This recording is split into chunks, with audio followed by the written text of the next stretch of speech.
व्रत किया होगा या पूर्णिमा का व्रत आप धारण करे होगे, तो उसमें पूजन कौन से भगवान की होती है?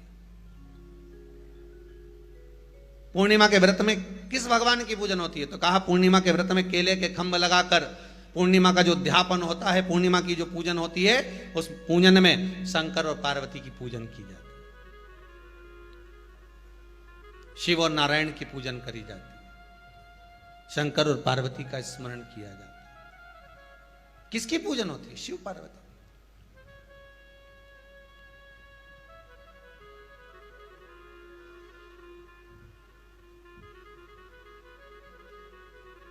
क्यों शंकर और पार्वती का पूजन क्यों करा जाता है पूर्णिमा के व्रत में? क्योंकि शिव और माता पार्वती ही केवल एक ऐसे हैं जिन्होंने अपूर्ण लक्ष्मी को भी पूर्ण बना दिया था। किसको पूर्ण बनाया है? लक्ष्मी। शरद पूर्णिमा के दिन अगर आप शंकर भगवान को एक लोटा पानी अगर शिव को समर्पित कर रहे हो, श्वेत पुष्प को रखकर शंकर जी के ऊपर सफेद फूल को चढ़ाकर अगर एक लोटा जल भी, एक पात्र जल भी शंकर को समर्पित कर रहे हो, तो ये लक्ष्मी के लिए ही तो कर रहे हो। और कौन सी लक्ष्मी? पूर्ण लक्ष्मी। पूर्ण लक्ष्मी। आपको पहले भी कथा में कहा, एक बार भगवान विष्णु के सामने लक्ष्मी मैया ने बहुत तेज स्वर में कह दिया था, नारायण, दुनिया के लोग आपका नाम जपते हैं, दुनिया के लोग नारायण नारायण कहते हैं, दुनिया के लोग आपका भजन करते हैं, पर सत्य मायने में कहूं ना तो मेरे बिना दुनिया के लोगों की नहीं चल सकती, मेरे बिना दुनिया नहीं चल सकती, संसार मेरे बिना नहीं चल सकता। भगवान विष्णु ने कहा, ये तो गलत है लक्ष्मी आपका कहना। एक दिन लक्ष्मी को अहंकार आ गया, अहंकार के संबोधन जब माता लक्ष्मी करने लगी तो भगवान उसी समय पर भगवान विष्णु को क्रोध आ गया और भगवान विष्णु ने कह दिया, लक्ष्मी तू इतनी बड़ी बड़ी बात कहती है कि तेरे बिना नहीं रह सकती संसार। मैं तुझे कहता हूं लक्ष्मी, तू अपूर्ण है, तू अपूर्ण है, तू पूर्ण कब हो गई?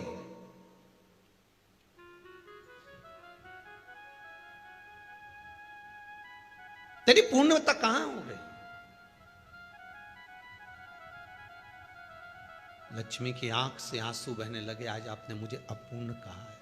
आपको मालूम है आप मुझे अपूर्ण कह रहे हो? आपको यह ज्ञात हो रहा है आप मुझे अपूर्ण कर रहे हो?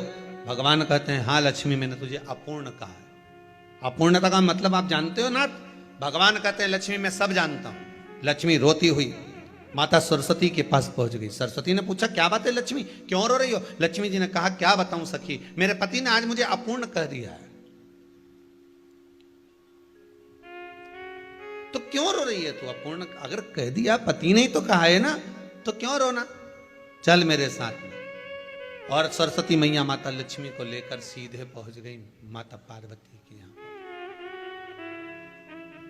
माता पार्वती के यहां जब पहुंची है, माता पार्वती जी ने लक्ष्मी जी को देखा और सरस्वती को देखा तो पूछा कि बात क्या है, क्या हो गया ऐसा, क्या हुआ, क्या है ऐसा जो तुम दोनों आज मेरे पास में आई? क्या हुआ? पार्वती जी कुछ बोलती, शिव जी का ध्यान माता सरस्वती की ओर और लक्ष्मी की ओर गया और भगवान शंकर जान गए कि आज भगवान नारायण ने लक्ष्मी जी को अपूर्ण कहा है। अब देखें माता पार्वती क्या कर सकती है, इसको पूर्ण बनाने के लिए करेगी क्या? क्या हुआ? माता सरस्वती जी बोली, लक्ष्मी को अपूर्ण कह दिया। अपूर्ण कह दिया? हाँ, तो क्या सोचना उसके लिए, इसको मैं अभी पूर्ण बना देती हूं। माता जगत जननी पार्वती ने गोदी में विराजमान गणेश जी को उठाया और उठाकर लक्ष्मी जी की गोद में दे दिया। ले लक्ष्मी, आज से तू पूर्ण हो गई। लक्ष्मी, आज से तू पूर्ण है। गोदी में जब तक संतान नहीं है तो नारी को लोग अपूर्ण समझते हैं, पर माता पार्वती जी ने संपूर्ण ब्रह्मांड में एक सिद्धता प्रदान कर दी कि अपने गोदी के लाल को, अपने गोदी के पुत्र को माता ने लक्ष्मी की गोद में देकर लक्ष्मी को पूर्ण बना दिया। वो दिन कौन सा था? यही शरद पूर्णिमा का दिन था। कौन सा दिन? आवाज पकड़ ला। यही शरद पूर्णिमा का दिन था। शरद पूर्णिमा का दिन लक्ष्मी को पूर्ण करने का दिन, पूर्ण करने का। केवल अमृत ही नहीं बरसता, शरद पूर्णिमा के दिन लक्ष्मी भी बरसती है। लक्ष्मी पूर्णिमा के कितने व्रत होते हैं? बोलते जाओ, जरा जल्दी जल्दी बोलो।